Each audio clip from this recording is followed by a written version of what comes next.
सो hello दोस्तों, welcome to InFocus UPSC again. तो it's been long time that I have taken off. मेरी mains की exams थी जो कि मैं फेल हो गया। तो अभी टाइम है कि let's get back to this YouTube channel. तो इन दिस वीडियो आज हम डिस्कस करेंगे कि वाई द ट्रम्प सरकार is bad for India. Why the Trump सरकार is bad for India. So that's the topic for today's discussion. देखिए, हमारे यहाँ ट्रम्प सरकार को लेकर काफ़ी ज़्यादा पॉजिटिव वाइब्स है। हमारे यहाँ के बहुत सारे लोग ट्रम्प सरकार को दे बिलीव दैट ट्रम्प सरकार is going to benefit India's rise as a developed country.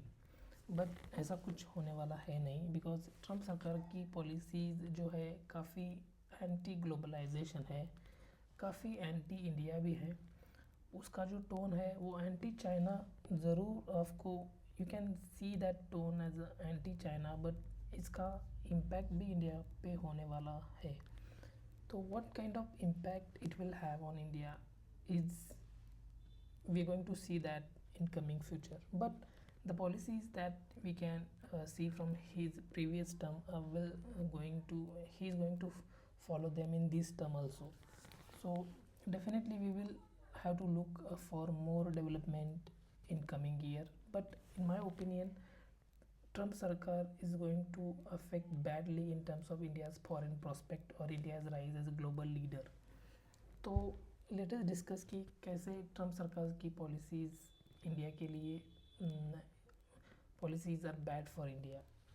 Take for example his policies with regard to the H1B visa. So H1B visa, sorry.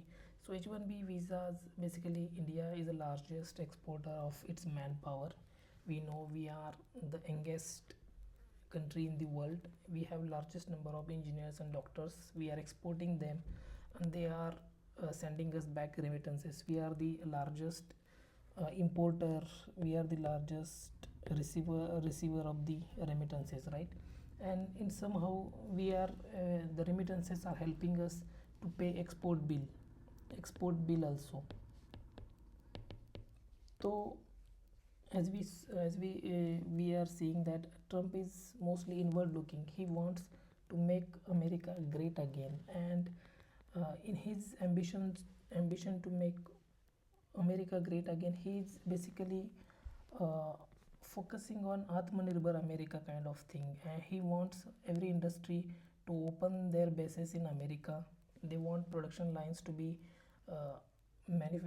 they want production lines to be installed in America itself.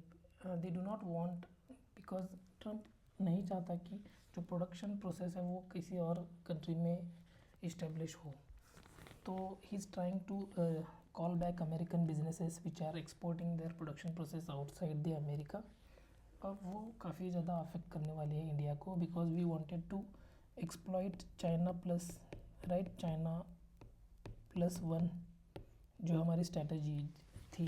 जैसे कि China से जो भी industries बाहर निकल रही है उसको किसी तरह से अट्रैक्ट किया जाए, लेकिन वो वैसे अभी होने वाला है नहीं, बिकॉज ट्रम्प सरकार शायद इंसेंटिव्स प्रोवाइड करे उन इंडस्ट्रीज़ को जो कि चाइना से निकल रही है वापस।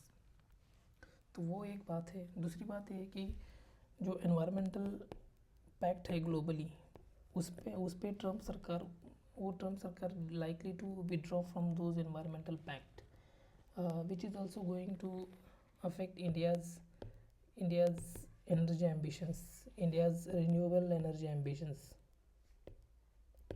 तो वो भी एक बात है कि हमारे जो रिन्यूएबल एनर्जी एम्बिशंस है वो कहीं तो मार खाने वाली है।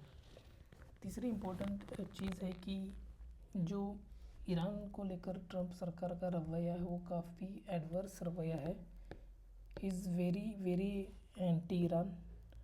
तो उसके हिसाब से हमारे जो ईरान से ताल्लुकात है वो भी बिगड़ने वाले हैं और ज़्यादा, because we wanted Iran to be on our side, because we wanted to access central Asian markets. अगर सेंट्रल एशियन मार्केट्स को हमें एक्सेस चाहिए तो we want Iran on our side. We want good relations with Iran, but with Trump Sarkar on help, we are not likely to be soft on Iran. तो वो ज़्यादा है, वो एक पॉलिसी है इम्पोर्टेंट। दूसरी इम्पोर्टेंट पॉलिसी, जो दूसरी इम्पोर्टेंट चीज़ है जो ट्रम्प सरकार आने से अफेक्ट होगी, वो है वर्ल्ड ट्रेड ऑर्गेनाइजेशन की policies. Because Trump is going to raise their tariffs and trade which are adversely going to affect our trade with America, because America is one of the country with which we have highest trade surplus. अगर Trump सरकार tariffs बढ़ाती है और India का trade इससे affect हो जाता है तो हमारे ट्रेड सरप्लस पर बहुत ज़्यादा बुरा असर पड़ने वाला है, जिससे कि हमारी जो एम्बिशंस है कि हम अराउंड $1 ट्रिलियन का ट्रेड करें 2030 तक, वो उस पर भी बहुत, उसको लेकर भी बहुत ज़्यादा प्रॉब्लम्स खड़ी होने वाली है। तो these are the few things that I wanted to discuss, because Trump sarkar is not really likely to help India's ambitions or India's rise as a global power. तो इसीलिए हमें बिल्कुल भी, मैं तो बिल्कुल भी ऑप्टिमिस्टिक नहीं हूँ ट्रम्प सरकार के आने से। And India should also pursue its own self interest, do not get bogged down by pressure from the American policymakers. So that was all about, that was the issue that I wanted to discuss. Hope this has added something to your knowledge. And if you want to keep listening to some of the, if you want more such topics to be discussed in coming sessions, do subscribe to this channel and do let me know your opinion in this comment section. Thank you.